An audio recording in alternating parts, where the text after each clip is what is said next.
Entonces vamos a entrar a esta primera lección de lo que estamos hablando del discipulado, y vamos a hablar del egocentrismo. No es casualidad de que durante este tiempo he estado predicando, ¿verdad?, acerca de morir a nosotros mismos, de ver al Señor como nuestro todo, ¿verdad? Que Él sea nuestra vida completa, y que ahí en Cristo nosotros estamos identificados con Él. Entonces hoy vamos a ver como primera lección del nivel 2 el egocentrismo, la raíz de toda tristeza. Y vamos a verlo de una manera, mis amados, que yo creo que hoy vamos a aprender algo muy interesante. El egocentrismo es el origen de la mayoría de las cosas que experimentamos. En Proverbios capítulo 13, quiero que me acompañes en tu Biblia. 13, verso 10. Yo estuve buscando en el diccionario qué significaba egocentrismo, porque tenemos que tener un entendimiento de lo que estamos hablando. Y dice el diccionario que es la valoración excesiva de la propia personalidad que lleva a una persona a creerse el centro de todas las preocupaciones y atenciones. Fíjate bien lo que dice: de las preocupaciones y de las atenciones. Eso significa egocentrismo. Pero vamos a desmenuzar esta palabra, este sentimiento, esta emoción. Y en Proverbios 13, verso 10, dice así: ciertamente la soberbia concebirá contienda, mas con los avisados está la sabiduría. ¿Qué te quiero decir con esto? Bueno, para entender el egocentrismo, tiene varias cosas que lo ligan. Puede ser también la soberbia, puede ser también el orgullo. Son muchas cosas que de alguna manera se entrelazan o se identifican con el egocentrismo. Por eso empecé con este verso de la Biblia donde habla que la soberbia concebirá contienda. ¿Qué quiere decir esto? Que cuando una persona es contenciosa es porque es soberbia. Porque cuando hay soberbia en nosotros, siempre va a haber contienda para con los demás. ¿Por qué? Porque no estoy de acuerdo, porque pienso que soy mejor que los demás. Eso es lo que prácticamente nos está diciendo aquí, que la soberbia concibe o concebirá o dará a luz. Cuando una persona es soberbia, es una persona muy contenciosa. Y hoy vamos a analizarnos nosotros mismos, porque créemelo, la soberbia reina sobre muchas personas, y vamos a aprender esto. ¿Me pone por favor la siguiente? La soberbia, dice que el diccionario, que es un sentimiento de superioridad frente a los demás, que provoca un trato distante o despreciativo hacia ellos. Es un sentimiento la soberbia. También había otro punto que decía rabia o enfado que muestra una persona de manera exagerada ante una contrariedad. Eso significa soberbia. Entonces tenemos que definir cada cosa, porque también eso está entre el egocentrismo. Una persona egocéntrica es una persona también que tiene soberbia en él. Y también va entrelazado con el orgullo. Y el orgullo es el exceso de estimación hacia uno mismo y hasta hacia los propios méritos. por los cuales la persona se cree superior a los demás. Si te fijas, cada una de estas cosas que hemos puesto se entrelazan con el egocentrismo. Se trata de mí. Se trata del yo. Soy mejor que los demás. Tengo más conocimiento, ¿verdad? Y eso hace que yo mire de forma despectiva a los demás. Tanto la soberbia como el orgullo, como el egocentrismo viene, ¿verdad? Todo se centra en la persona, en uno mismo. Entonces tenemos que definir qué es el orgullo. Y el orgullo, pues, es el exceso de estimación hacia uno mismo. Orgullo hacia los propios méritos por los cuales la persona se cree superior a los demás. Pero no es pensar que eres mejor que alguien más, sino, dicho en otros términos, es verte a ti mismo como el centro de todo. Ese es el orgullo. Porque aunque una persona se crea más que los demás, no es eso, sino que él mismo se siente, está en su círculo donde se siente él mejor que todos. Entonces no es que veas a los demás, es que así te sientes tú. Y son de las cosas, mis amados, donde tenemos que trabajar todos los días, todos y cada uno. ¿Por qué? Yo conozco gente que es muy orgullosa, ¿verdad? Aunque dicen que no es orgullosa, pero sí se ve que es orgullosa. Porque una persona, yo te voy a preguntar, una persona que tiene mucho sufrimiento, una persona que le ha ido muy mal, una persona que está pasando por situaciones difíciles, ¿puede haber en él orgullo? Entonces no importa el estado donde te encuentres, porque es orgullo. Por ejemplo, las personas que dicen, es que yo no le hago daño a nadie, es que yo, ¿verdad?, doy mis diezmos, ayudo a las personas, yo no tomo, no bebo. Créanlo, ¿no? Es orgullo. Es orgullo, porque está hablando del yo. Exceso de estimación, de lo que estamos hablando, ¿no? Está hablando de exaltarse él mismo. Una persona, ¿verdad?, que está pasando por, es que no sabes cómo me ha ido, es que a mí me ha llovido de todo, me pasó esto, yo he sufrido tanto, yo esto, yo lo otro, y está hablando nada más del yo. Se llama orgullo, se llama soberbia, ¿sí? De humildad, porque no tiene nada que ver lo que estamos viendo. ¿Por qué? Porque su mundo se centra en sí mismo, en cómo sufre, en cómo tiene, ¿verdad?, o en todo lo que le ha pasado. Fíjate cómo las cosas nos hacen de alguna manera caer en ese hoyo de orgullo, de egocentrismo, donde todo, ¿verdad?, gira alrededor de mí. ¿Te acuerdas que la semana pasada yo les puse 2 gráficas donde ponía al centro el yo y alrededor a Dios, ¿verdad? Donde Dios gira alrededor de mí, donde yo soy el importante, donde Dios, tú dijiste que me ibas a bendecir y me tienes que bendecir. Es que yo ya oré, yo ya ayuné, Señor, ¿qué pasó? ¿Sí me explico?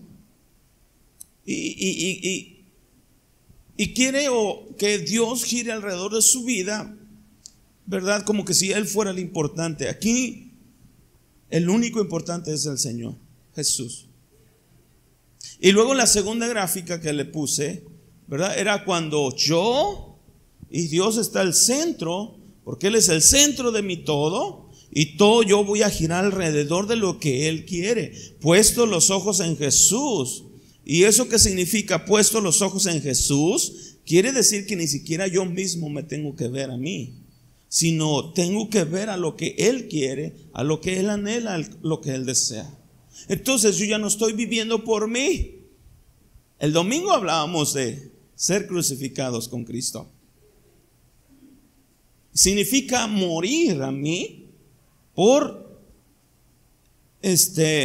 vivir para Cristo.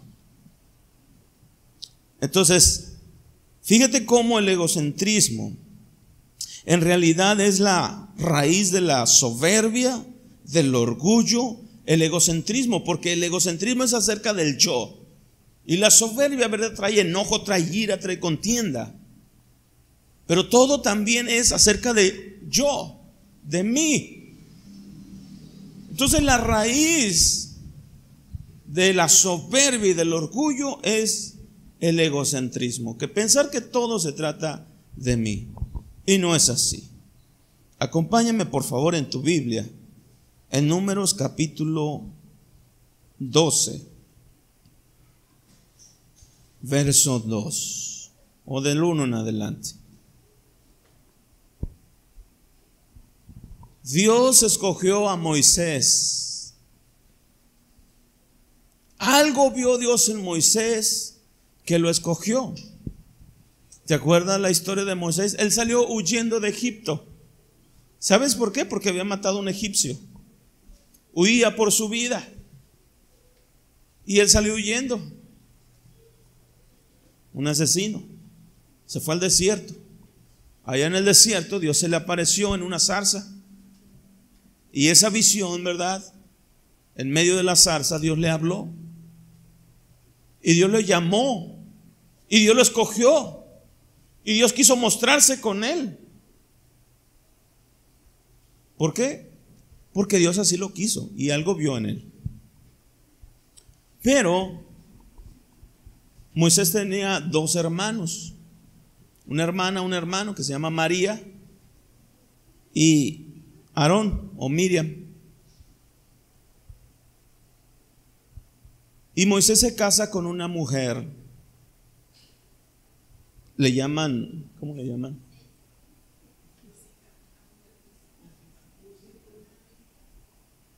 ¿Cómo? Cusita, ahí está. Cusita. Y eso le molestó a los hermanos, a Aarón y a Miriam. Cusita. Le molestó. Y dijeron esto. María y Aarón hablaron contra Moisés a causa de la mujer cusita que había tomado, porque él había tomado mujer cusita. Y dijeron: ¿solamente por Moisés ha hablado Jehová? ¿No ha hablado también por nosotros? Y lo oyó Jehová.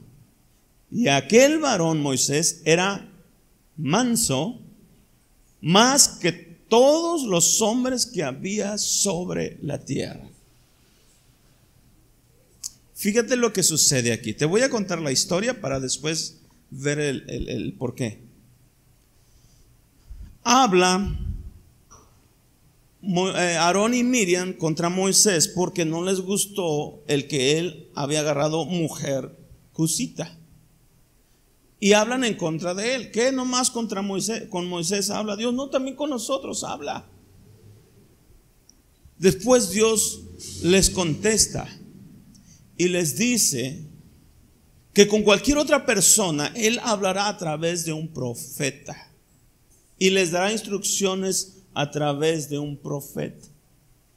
Pero les dice: no así con mi siervo Moisés. Con mi siervo Moisés hablaré cara a cara. O sea que no necesito intermediarios. Yo lo escogí a él y yo voy a hablar con él cara a cara. No como ustedes. Con ustedes habla Moisés a través y les doy instrucciones a través de Moisés. Ustedes no fueron los escogidos. Ustedes no fueron a los que yo llamé. ¿Sí me explico? Como el egocentrismo de María y de Miriam, perdón, y de Aarón, ¿verdad? Pero también Dios habla con nosotros. ¿Por qué nomás como dice? No, Dios habla a través de nosotros y también nosotros podemos hablar. No, espérame. Es que Dios, el hecho de que te hable y te dé instrucciones no quiere decir que te haya llamado. Dios llamó a Moisés y les puso y les dijo, ¿verdad? Que con cualquier persona hablará con terceros, pero con Moisés tiene vara alta ahí conmigo. Es algo interesante, mis amados, porque Dios se molestó. Dios le molestó la actitud de Miriam y de Aarón. ¿Y sabes qué sucedió? Miriam se llenó de lepra. Blanca quedó de lepra. Moisés tuvo que interceder, orar por ellos, para que Dios quitara el castigo de Miriam y de Aarón. Y les dice algo el Señor que a mí me impactó. Dice ahí mismo, estamos en números, ¿qué? 12, ¿verdad? En el 3, vamos al 4.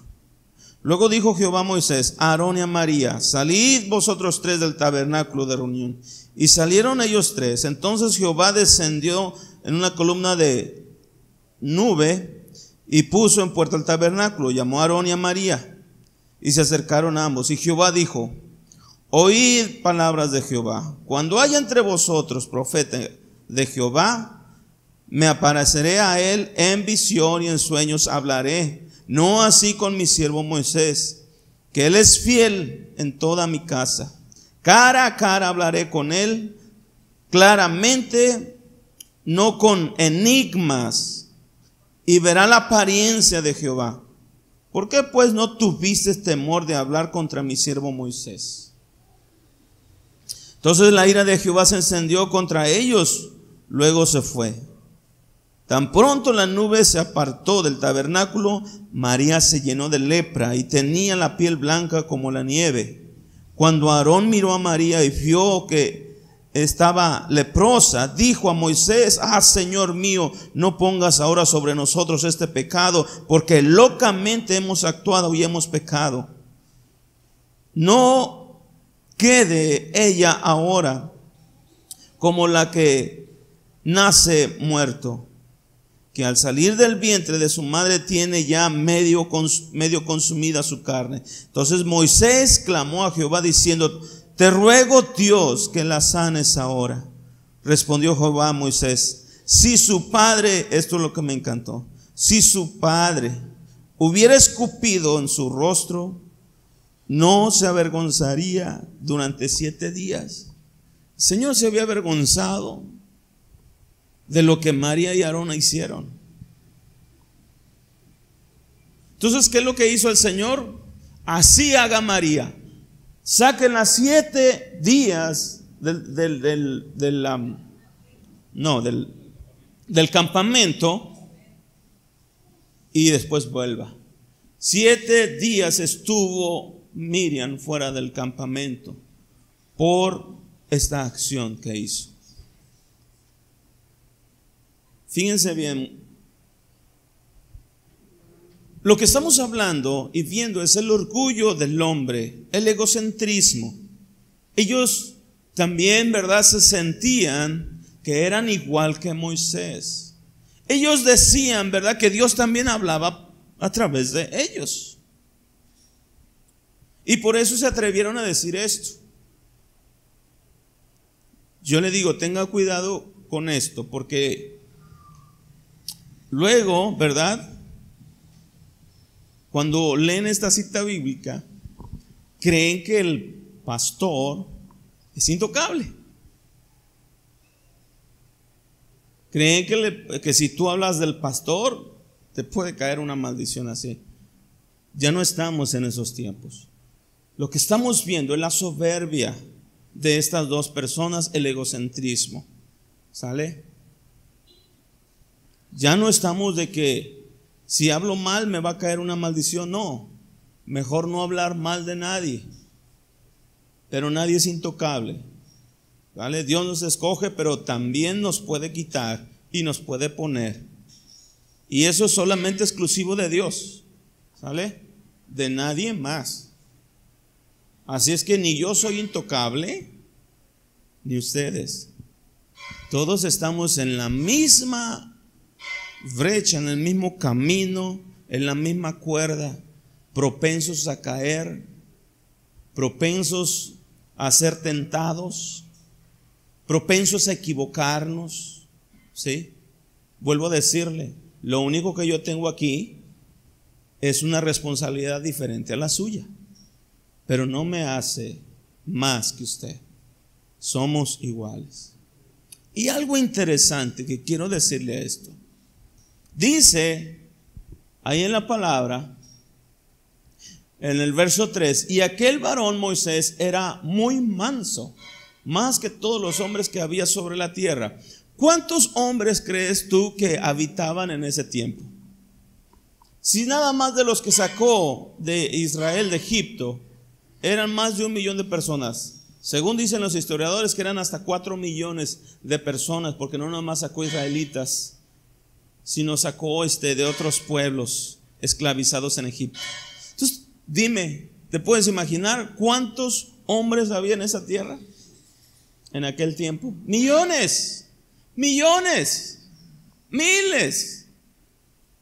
Y dice que Moisés era muy manso, más que todos los hombres sobre la tierra. ¿Te puedes imaginar? Pero ahí te va otra cosa. ¿Sabías que los 5 primeros libros de la Biblia los escribió Moisés? Génesis, Éxodo, Deuteronomio, Números y Levíticos. A eso se le conoce como el Pentateuco. Penta de 5. Pentateuco. Entonces Moisés escribió también el libro de los Números. Y él mismo se está describiendo como el hombre más manso sobre toda la tierra. ¿Por qué lo escribió? Ahora yo te pregunto, ¿por qué Moisés lo escribió? ¿Por qué se describe a sí mismo como el hombre más manso sobre toda la tierra?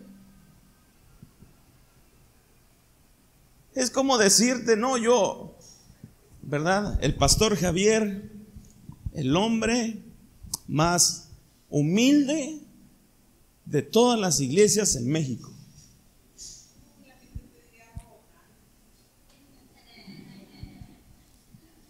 Moisés escribió eso. Yo te pregunto, ¿qué pasaría? ¿Por qué crees tú que Moisés hizo eso?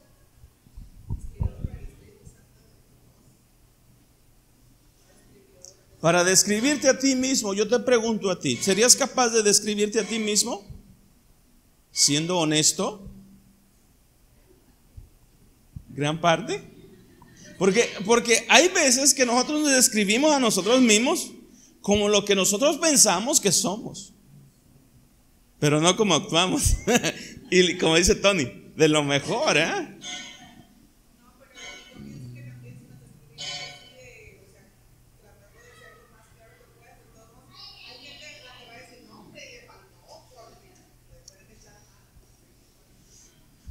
Entonces, ¿estamos conscientes nosotros de cómo somos?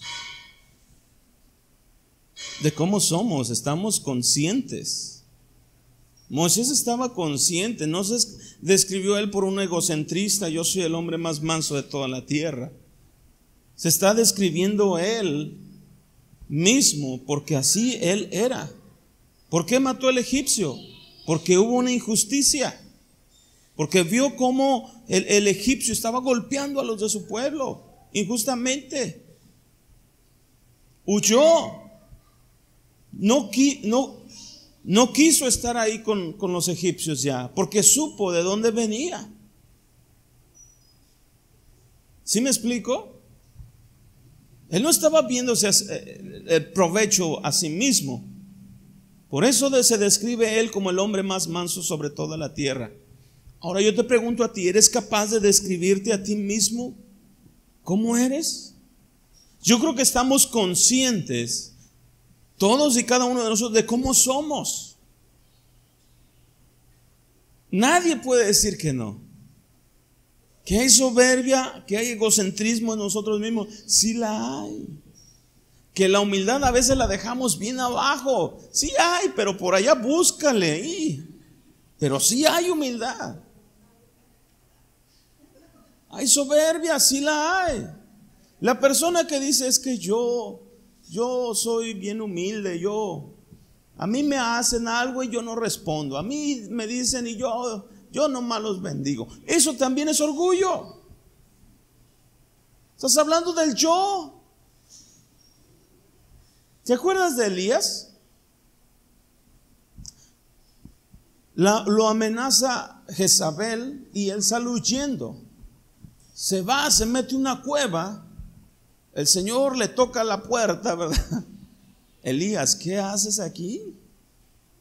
Señor, he sentido un vivo celo por Jehová de los ejércitos, porque tu pueblo ha dejado, ¿verdad?, tus caminos y han ido en pos de otros dioses y han matado a todos tus profetas y me buscan a mí también. Y yo solo he quedado, dice, y me buscan a mí para quitarme la vida. Él decía, yo solo he quedado. Y vuelve el Señor otra vez a preguntarle, a hacerle la misma pregunta. Elías, ¿qué haces aquí? Y él vuelve a repetir lo mismo. Dios no le estaba preguntando, ¿verdad? ¿Cómo te sientes? ¿Cómo has estado? ¿Te sientes solo, Elías? ¿Verdad? ¿Está bien la cueva o te mando a un hotel 5 estrellas? Dios no le está preguntando eso. Dios dice, yo no te mandé aquí. Mi pregunta es, ¿qué haces aquí? Yo te di una orden de que hicieras algo, pero tú, ¿qué haces aquí? Elías vuelve otra vez a repetirle, he sentido un vivo celo por Jehová de los ejércitos, porque tu pueblo ha dejado tus caminos, ¿verdad? Y se han ido dioses en pos de dioses ajenos, ¿verdad? Y me buscan a mí, y yo solo he quedado y me buscan a mí para quitarme la vida. ¿Cómo se sentía Elías? Era el egocentrismo de Elías, ¿verdad? Parece que no, pero sí. ¿El hombre de Dios fue egocéntrico? Sí. Porque pensaba que él era el único. Pensaba que el único que estaba pasando por persecución. Hubo un momento en que Elías así se sintió. ¿Y sabes qué pasa? Dios lo regresa otra vez. No, vuélvete allá donde te mandé. Porque el Señor le dice, me he reservado 7,000 rodillas que no se han doblado ante Baal. Entonces no eres tú el único, Elías, ¿verdad? No eres tú el único que sufre. No eres tú el único que pasa por situaciones difíciles. No eres tú el que pasa por necesidades, ¿verdad? Pero tampoco eres tú el único que Dios bendice. No eres tú el único que Dios habla. ¿Sí me explico? Pero cuando nos enfocamos en nosotros mismos, en el yo, estamos dentro de un egocentrismo tan grande que todo gira alrededor de mí. Por eso yo le decía que como cristianos tenemos que tener un fundamento hacia dónde ver, de dónde viene nuestro socorro. Si tengo necesidad, ¿de dónde viene? Y si tengo lo que poseo, ¿de quién me ha venido? Si no es de Dios, ¿qué tengo yo? Nada. ¿Qué somos nosotros? Es Dios quien nos ha bendecido. Nada más. ¿Has conocido una persona que diga que es humilde, pero su comportamiento es diferente? ¿Cómo identificarías una persona humilde? A ver, díganme.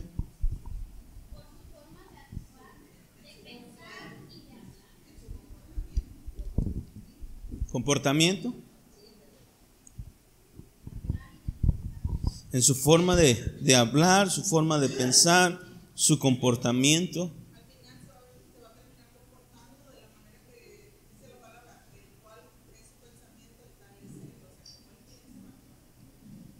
Ok. Entonces, ¿cómo definirías tú una persona humilde de pensamiento?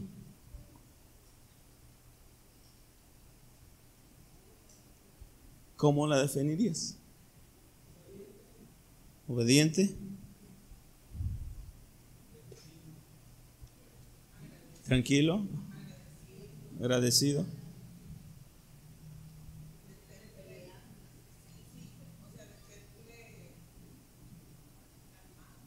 ¿Temple calmado? Yo,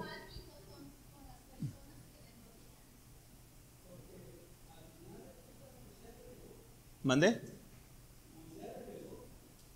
No, sí. Moisés renegó. Tuvo sus 5 minutos, ¿verdad? Sí.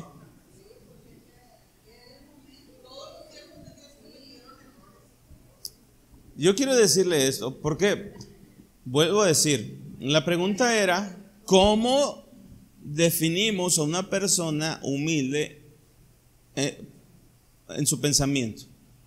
¿Cómo tendría que pensar esta persona? ¿Cuál sería la manera de pensar para que tú digas, esa persona es humilde? ¿Cómo? Su forma de hablar justa. Cuando yo lo calificaría así, ¿verdad? Donde su pensamiento es hacia los demás y no hacia él mismo. Donde piensa él más en los demás que en sí mismo. Yo lo identificaría de esa manera. Una persona, no digo que no sea humilde, ¿verdad? O que no tenga un cierto egocentrismo, porque estamos llenos de emociones. Pero una cosa es ser guiado por esas emociones. Y otra cosa es tener en claro quién soy, lo que quiero, hacia dónde voy. Dice la palabra, airaos pero no pequéis. Nos podemos enojar, pero no llegar al extremo de pecar.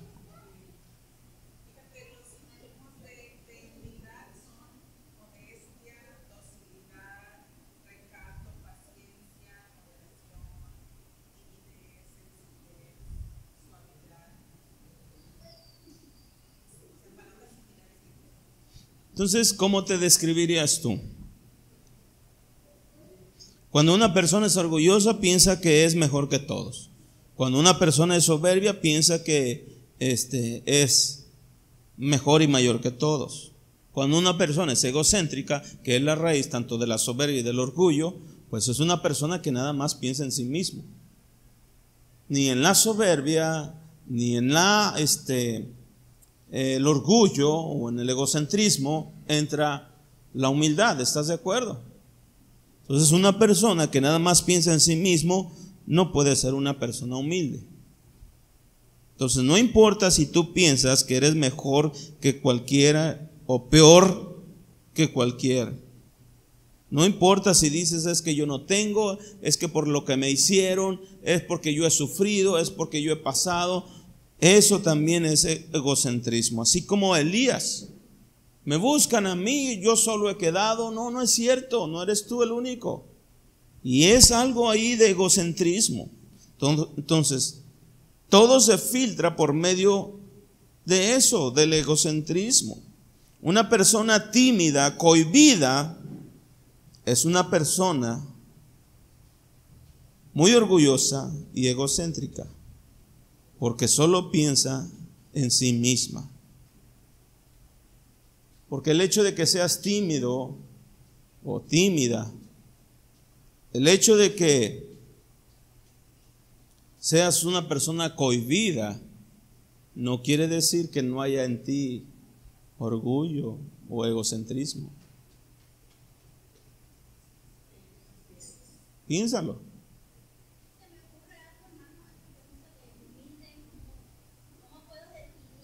Ajá.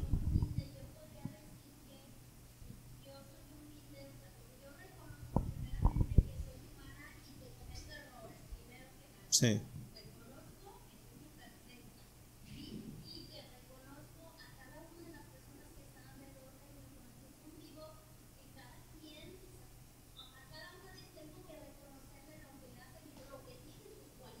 Claro. Y pueden ser mejores que las nuestras. Ese es el punto. Ajá. Ese es el punto. Miren, ese es el punto. Mientras tú te fijes en los demás y no te fijes en lo que Dios puso en ti, siempre va a existir esta soberbia. Porque yo te voy a decir una cosa. Decía ahí Proverbios 13:10, ¿verdad? Que lo que concibe la soberbia, o como decía, ¿lo pones? 13:10. Dice, la soberbia concebirá contienda. Entonces, ¿qué es lo que hace la soberbia? Concebir, dar a luz a la contienda. Entonces, cuando hay soberbia en nosotros, ¿verdad? Lo único que va a traer siempre es contienda. ¿Qué es contienda? No nada más es contender. Es no estar de acuerdo con lo que el otro dice o hace. Eso es una contienda. Entonces, cuando yo, ¿verdad? No estoy... veo los atributos o las cualidades de una persona y hay soberbia en mí porque lo veo que es mejor que yo, surge una contienda. Entonces ahí va la soberbia. ¿Sí? ¿Sí me estoy explicando? Entonces el punto es que estamos estableciendo que el egocentrismo es la raíz de toda soberbia.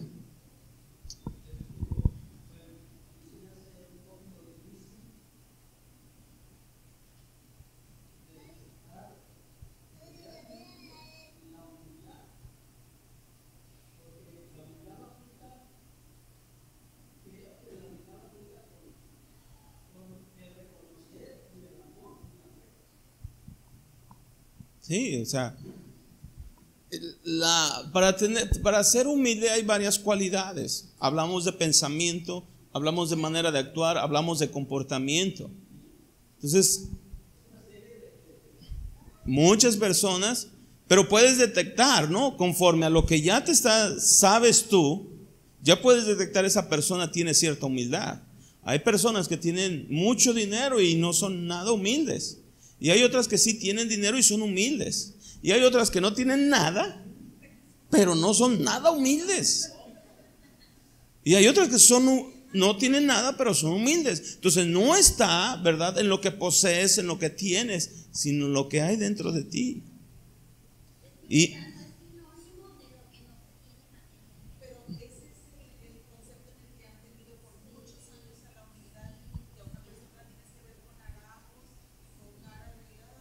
no. Mire, estamos en tiempos donde lobos se visten de ovejas, amados.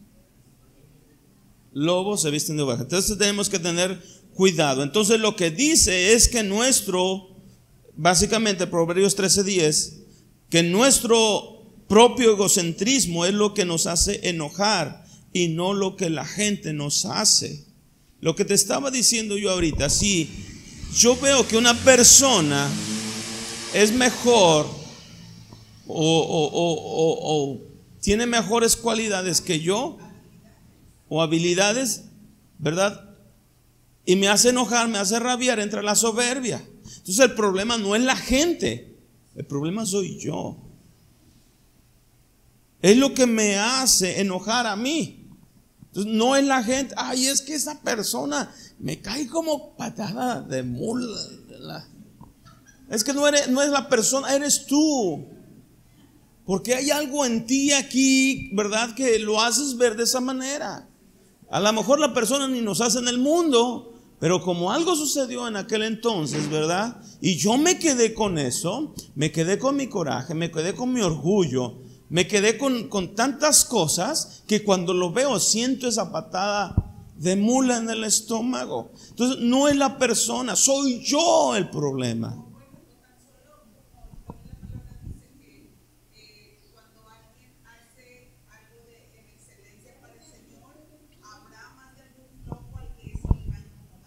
Por supuesto.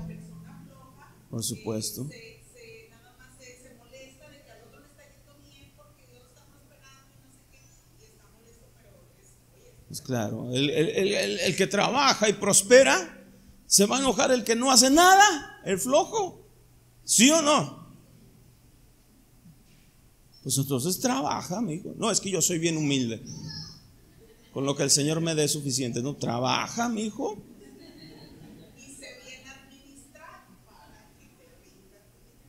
Dios no está peleado con la prosperidad, vuelvo a decir, pero hay principios para poder recibir esa prosperidad de Dios. ¿Sale? Pero la persona que no tiene un entendimiento, que piensa que todo le va a caer del cielo, ¿verdad? Y dice, no, yo aquí estoy bien. No, trabaja. Dios quiere bendecirte, Dios quiere darte. ¿Por qué crees que dice la palabra que el que no trabaja, que no coma? Es algo tremendo. ¿Sí? No, hay tantas cosas, pero todo es el yo. ¿Sí me explico? El egocentrismo. ¿Sale?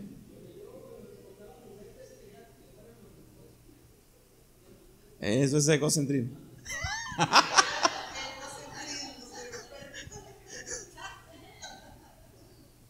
¿Sí o no? De verdad, suele pasar.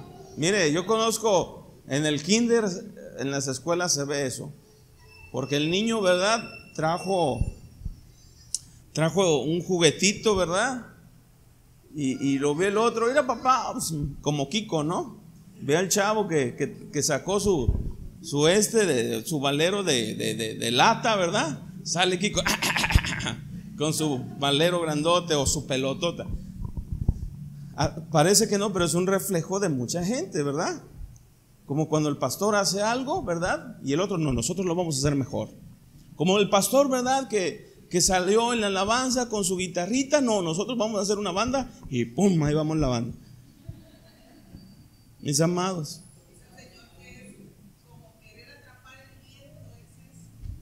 acompáñame por favor a Marcos 9, 33, 35. Entonces, lo que nos hace enojar básicamente no es la gente, sino lo que yo traigo. En nuestro egocentrismo, lo que hace reaccionar ante lo que la gente nos hace es o no es otra cosa más que egocentrismo. Nunca, escúchame bien, serás capaz de impedir que la gente te trate mal. Eso no puede suceder. No podemos, ¿verdad?, controlar a la gente para que la gente me acepte o para que la gente me trate bien. No lo podemos controlar. Si a la gente le caemos mal, le caemos mal. O sea, no vas a hacer un cambio en eso. O si alguien te cae mal, no vas a hacer que... El problema no es la gente, el problema soy yo, que vivo para mí. Marcos capítulo 9, verso 3, 33. ¿Qué dice por ahí? Del 33 a 35, quien lo tenga gana y lo lee, por favor. Marcos 9, 33, 35. Léelo, papá.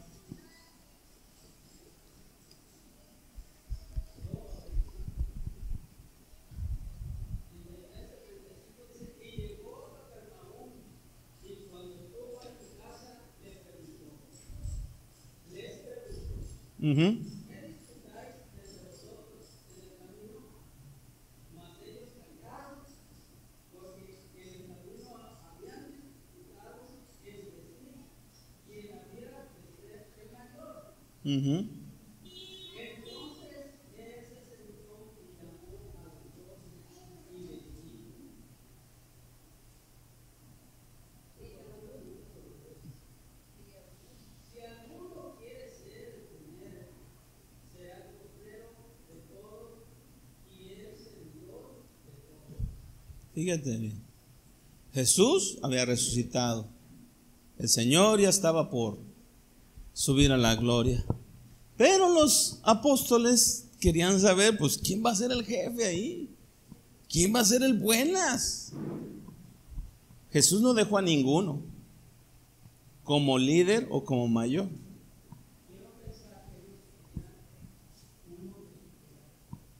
¿Uno de sus qué?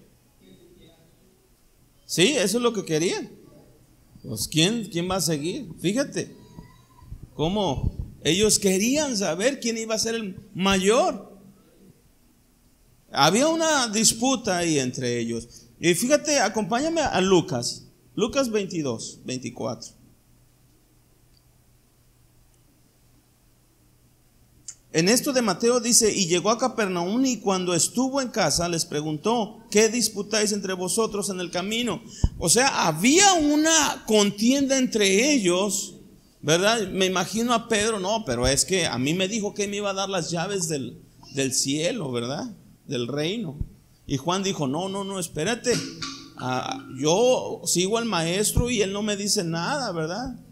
O a Leví, ¿verdad? No, el Señor me llamó a mí. Y había una disputa ahí queriendo saber quién era el primero, o el mayor, o el jefe. Y luego, ¿qué dice Lucas?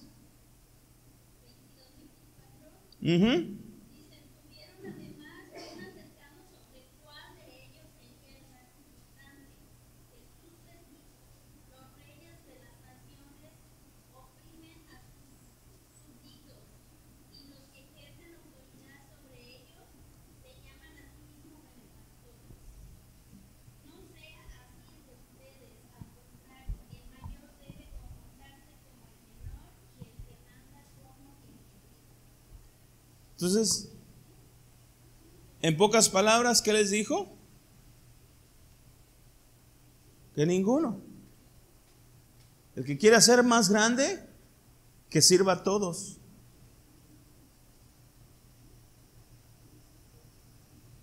El que quiera ser el primero, hágase como que si fuera el último.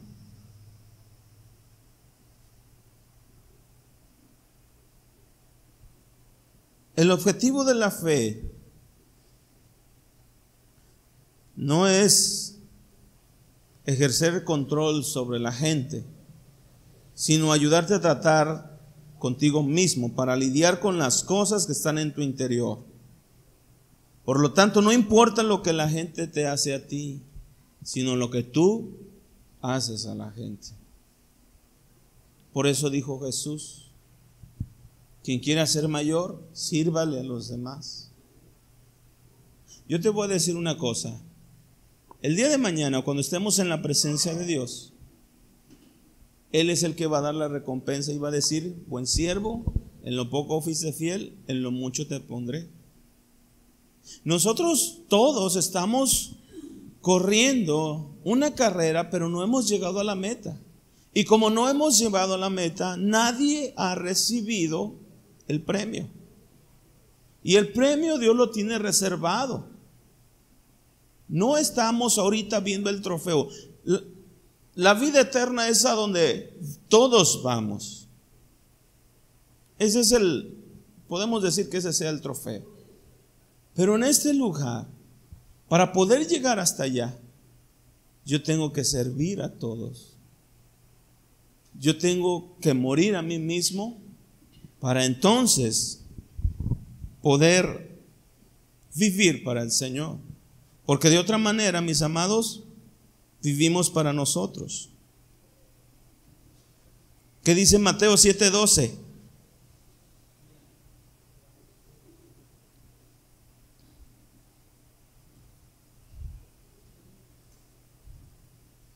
Mateo 7:12, ¿quién lo tiene ahí? Si no, les voy a ganar yo,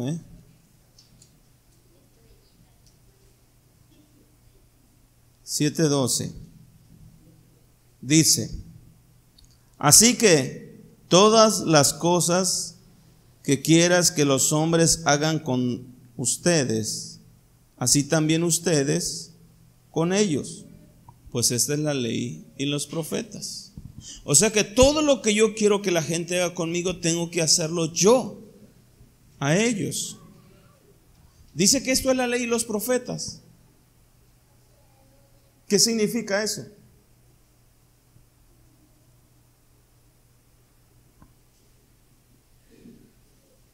Esta es la enseñanza, esta es la base, este es el motivo, la razón por la que nos hemos convertido a Cristo.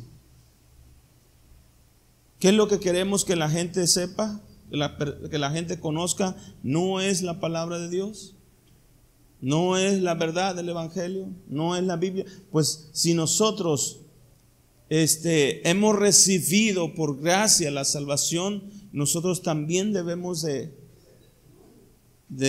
dar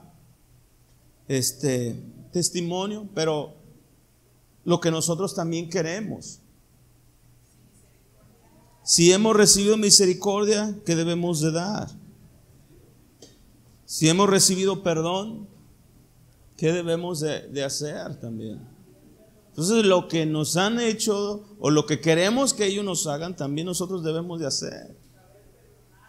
Si Dios ha hecho con nosotros algo nuevo, nos ha perdonado, nos ha limpiado, nuestras transgresiones las pasó por alto, nos quitó el pecado, nos quitó la vergüenza, pues también nosotros lo que hemos recibido de gracia, hay que darlo de gracia.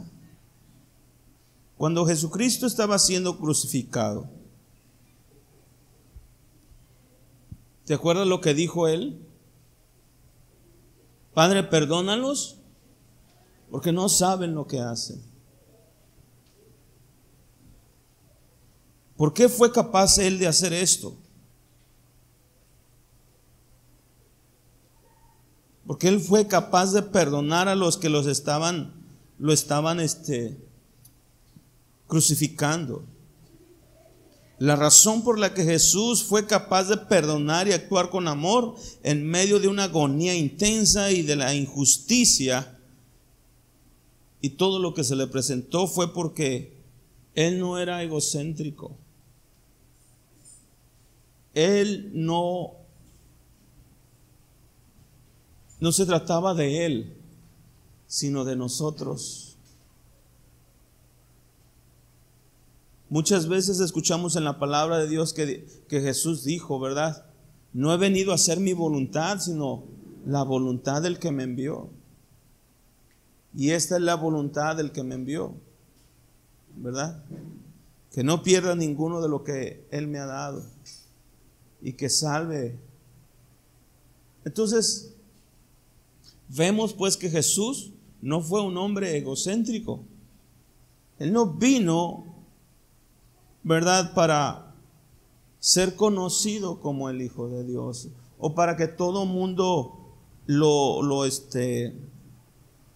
¿cómo se dice? O para sentirse mayor que todos, vaya. Yo soy el Hijo de Dios, yo soy mayor que todos, aunque lo dijo, ¿verdad? Pero lo dijo como una enseñanza, sino el propósito por el cual vino a esta tierra fue por nosotros. Entonces, mis amados, es necesario observarnos a nosotros mismos y ver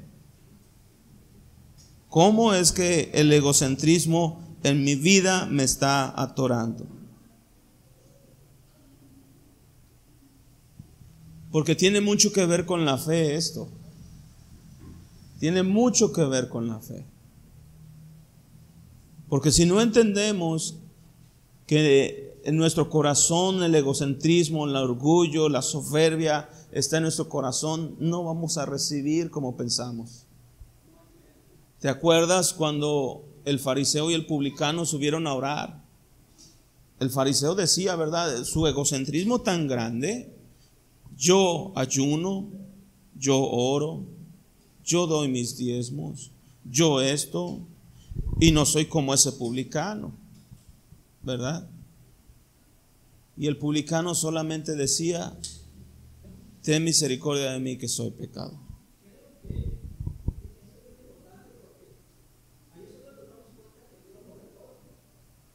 Claro.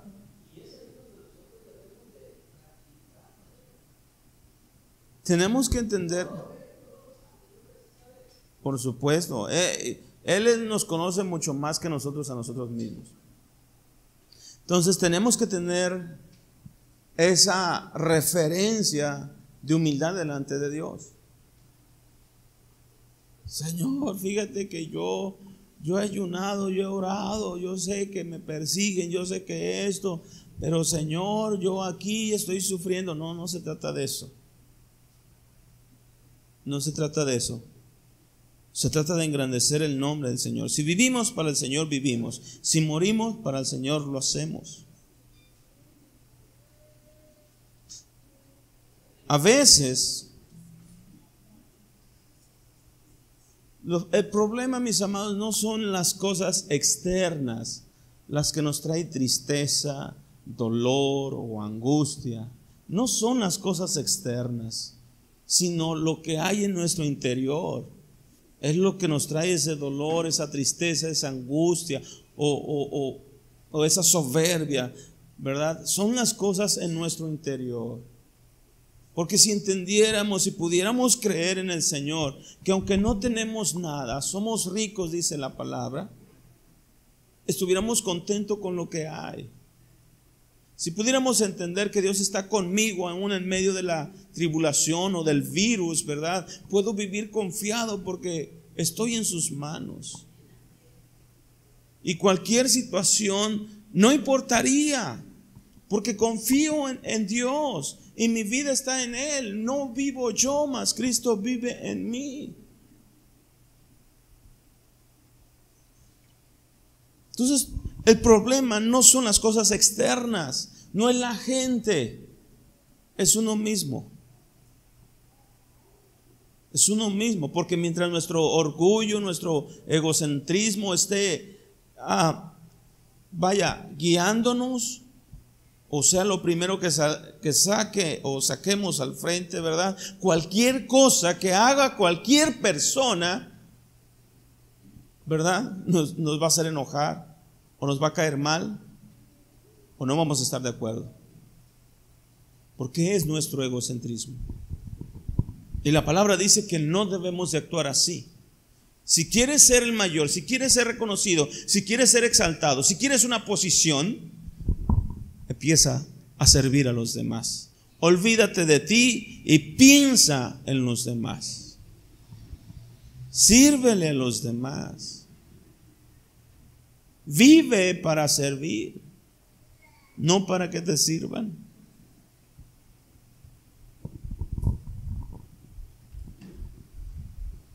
Nunca serás tan fuerte en la fe que puedas quitar todos los obstáculos o todo lo que te molesta si no puedes encargarte de ti mismo.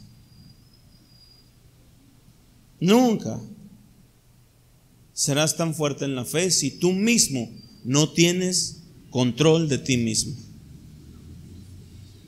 ¿Sí? A eso se le llama, ¿verdad? Dominio propio.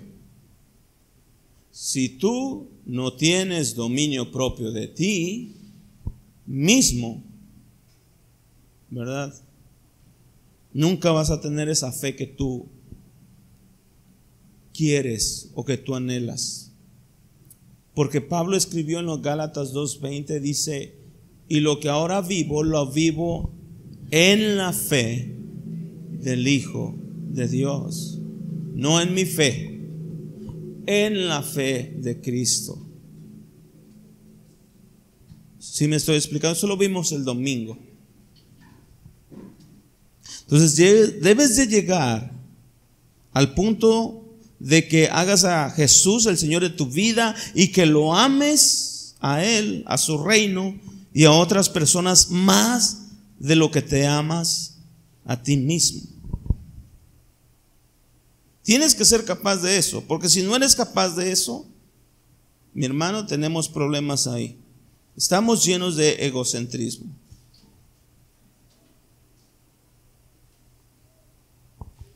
Una de las claves más importantes para poder usar todas las cosas que Dios ha hecho en nuestra vida y darte cuenta de que Él te dio el reino no con fines egoístas.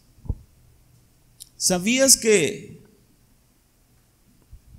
Jesús en esa misma ocasión puso a un niño y les dijo como ejemplo: el que no fuere como este niño no puede entrar en el reino de los cielos? ¿Por qué pondría Jesús ejemplo de un niño para poder entonces entrar en el reino de los cielos? ¿Qué hay de diferencia entre los niños y nosotros?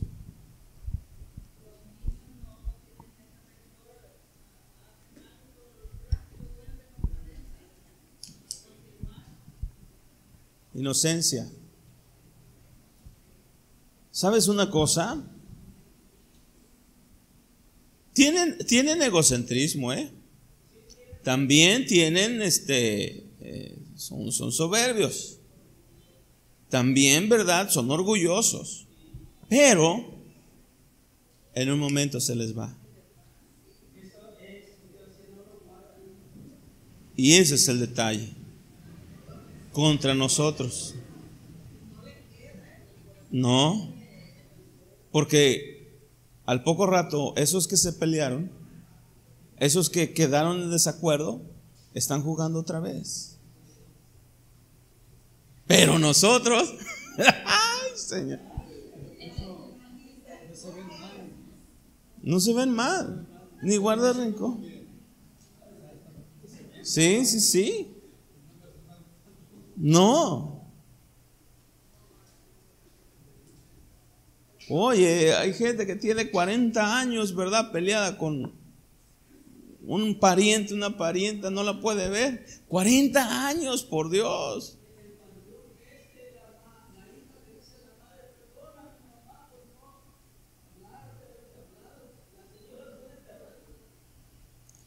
Si me explico, mis amados, quedándote con eso, por eso dice el Señor, si no vamos a entrar en el reino. Y no está hablando del cielo, está hablando del reino de los cielos que está aquí. No está hablando de la vida eterna, ¿sale? La vida eterna es el camino, la verdad de la vida. Ya sabemos quién nos lleva a vida eterna y nos perdona todos nuestros pecados. Pero estamos hablando de entrar en el reino.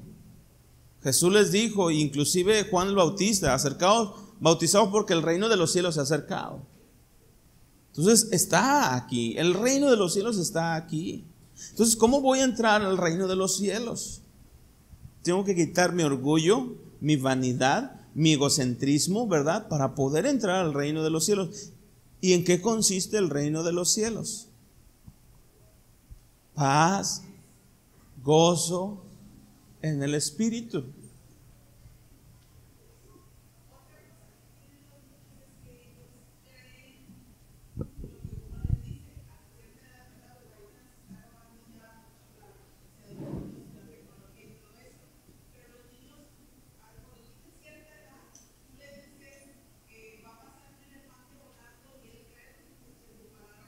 Pues claro.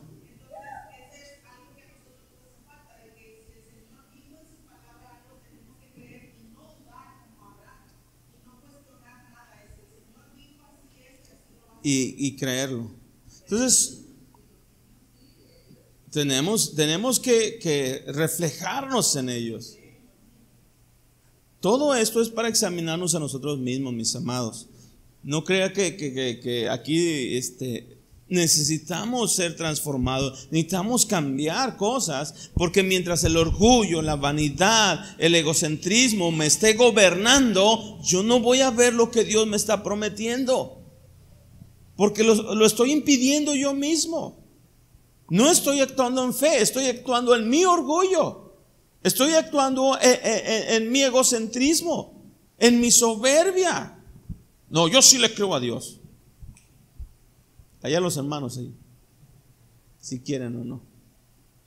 Mis hermanos, la fe no se trata de competencia. La fe es creerle al Señor y vivir para el Señor y por el Señor. Si vivimos, para Dios vivimos. Si morimos, para el Señor morimos. Nada más. Nada más. Entonces Él no hizo las cosas solo para que tú puedas tener todas las necesidades cubiertas. Tú tienes que aprender que es por medio de negarte a ti mismo y de perder tu vida para que verdaderamente empieces a descubrir el significado de la vida. Quiero que me acompañes a Marcos 12, 29 al 34. Marcos 12, 29 al 34. Jesús le respondió: el primer mandamiento es: oye Israel, el Señor nuestro Dios, el Señor uno es. Y amarás al Señor tu Dios con todo tu corazón, con toda tu alma, con toda tu mente, con todas tus fuerzas. Este es el principal mandamiento. Y luego dice en el 31, y el segundo es semejante: amarás a tu prójimo como a ti mismo. Y no hay otro mandamiento mayor que estos. Y luego le dice, entonces el escriba le dijo: bien, maestro, verdad has dicho, que uno es Dios y no hay otro fuera de él. Y el amar con todo el corazón, con todo el entendimiento y con toda el alma y con todas sus fuerzas, y amar al prójimo como a uno mismo, es más que todos los holocaustos y todos los sacrificios.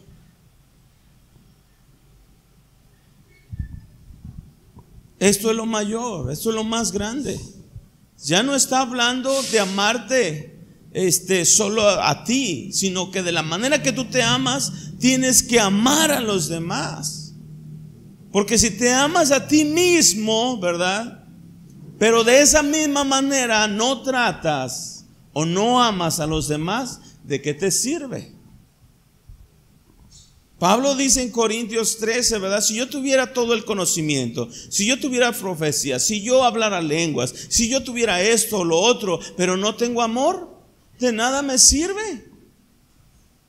De nada me sirve sentirme el mejor de los predicadores, el mejor pastor, o el mejor hermano, o el mejor trabajador, o el mejor guitarrista, o el mejor cantante, si no soy capaz de amar a los demás como yo me amo.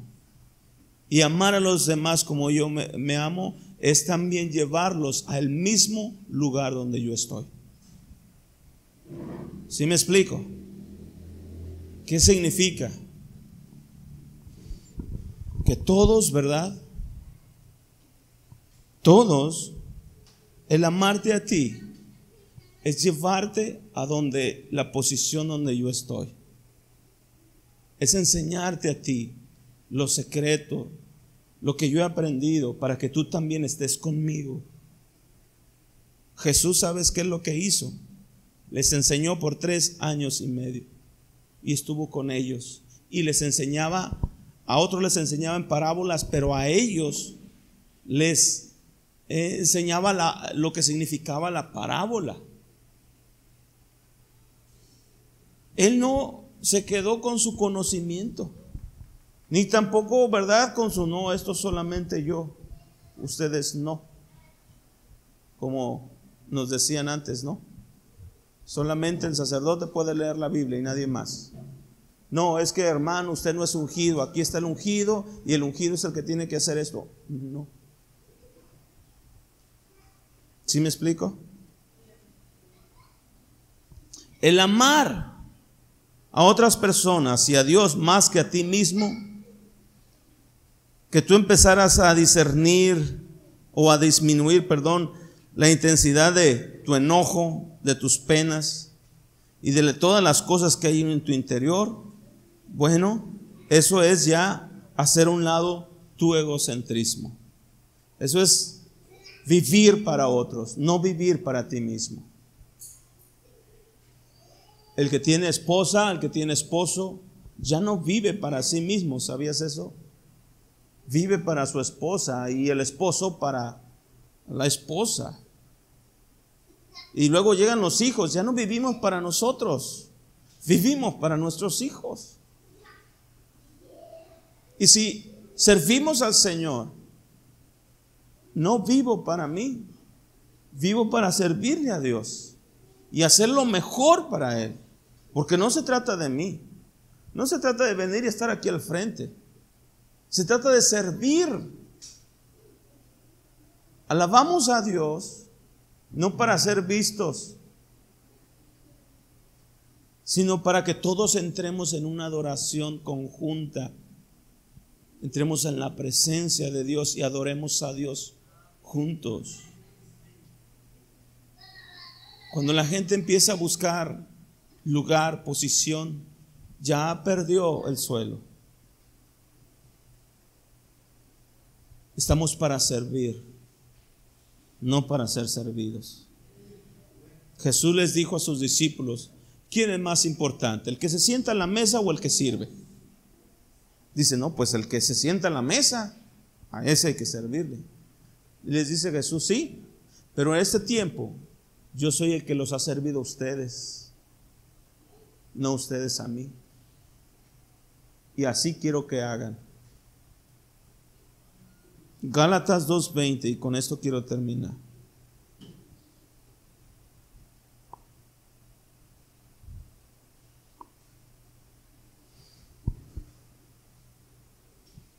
Con Cristo estoy juntamente crucificado. Ya no vivo yo, mas vive Cristo en mí. Y lo que ahora vivo en la carne, lo vivo en la fe del Hijo de Dios, el cual me amó y se entregó a sí mismo por mí. Ya no vivo yo, el yo murió para que Jesús viva en mí, para que Jesús haga la obra en mí y esté caminando yo con Jesús.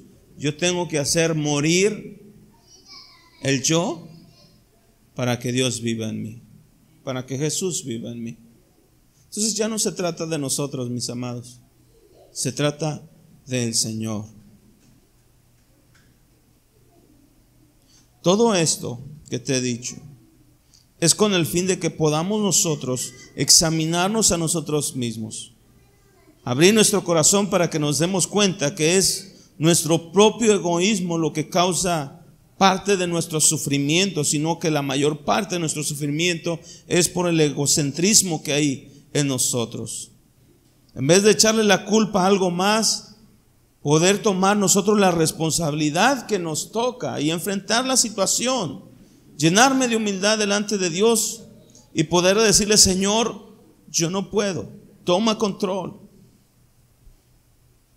Poder entender cuál es mi situación delante de Dios y delante de los hombres, porque a todos Dios nos llamó y nos ungió con el mismo espíritu y nos amó de la misma manera, así es que no hay nadie más grande ni más pequeño. Solamente Dios habló a gente con la que su corazón estaba dispuesta para hacer cosas grandes. Así es que todo depende de nuestro corazón, de nada más. Hagamos morir el yo, mi amado, para que Dios viva en nosotros. Y cuanto más hacemos morir nuestro egocentrismo, mayor Jesús va a vivir en nosotros, y ya no vamos a vivir para nosotros mismos, sino para el Señor. Ponte sobre tus pies.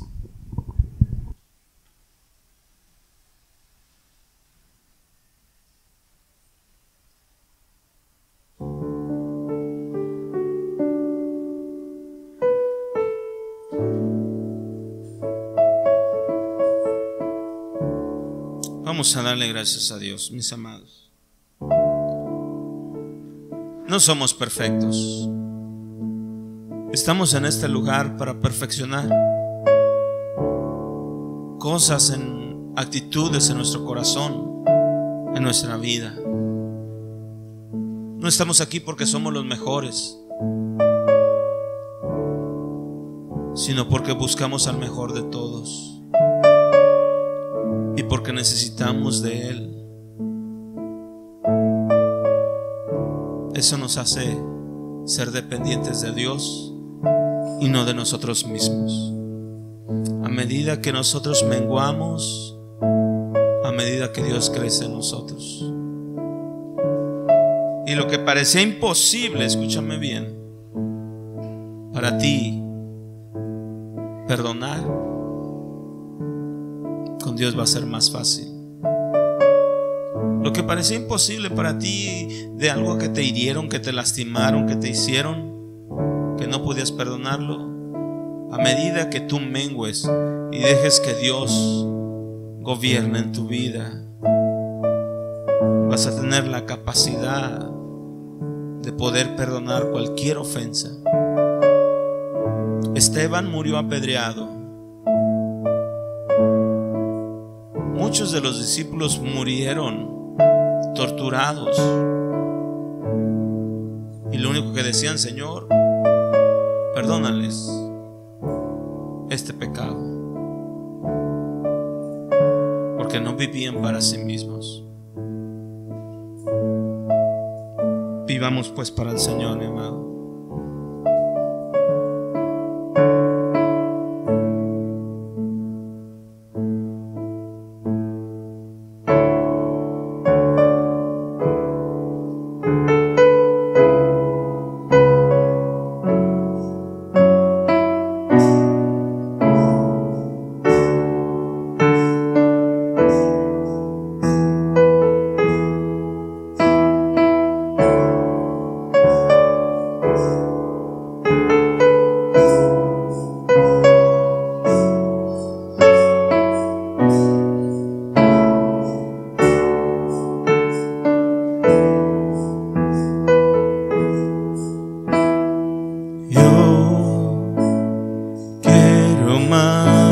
Y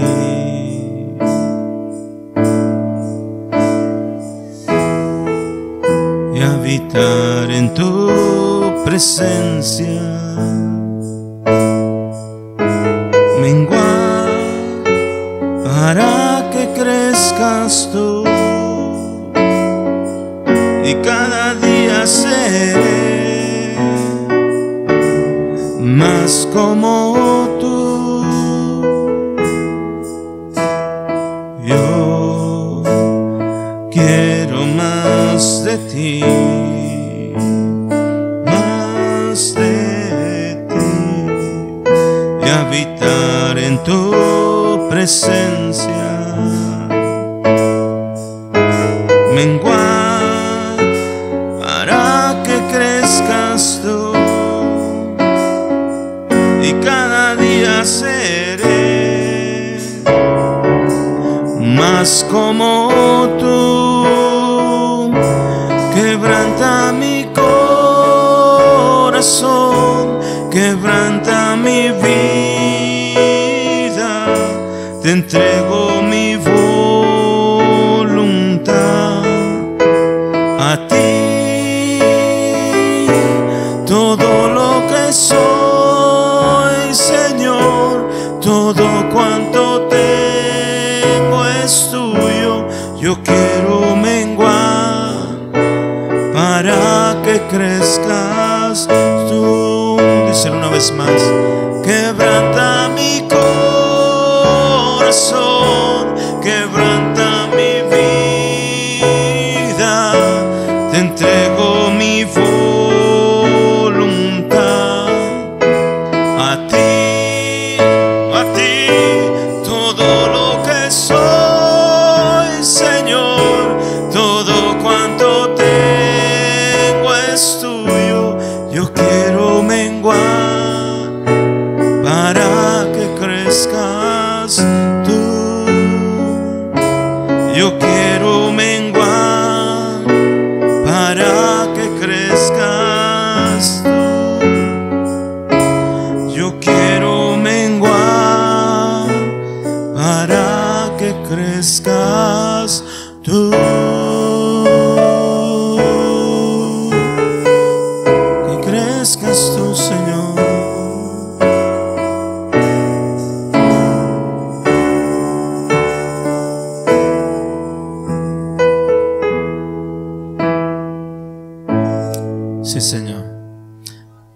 medida que menguamos, mira, yo estoy bien seguro que Dios no se olvida de tus necesidades y Dios las conoce todas y cada una de ellas. Pero dale primero a Dios, busca primero a Dios, entrégale todo a Dios y deja que Dios haga la obra en ti. A morir el orgullo, la vanidad. La vida no se trata de ti. La vida se trata de buscar a Dios para tener la vida. Porque mientras busquemos lo de nosotros, no estamos buscando la vida. Estamos buscando el placer, estamos buscando la satisfacción. Pero buscar la vida es buscar a Jesús, buscar a Dios. Él es la vida y ahí está escondida tu vida.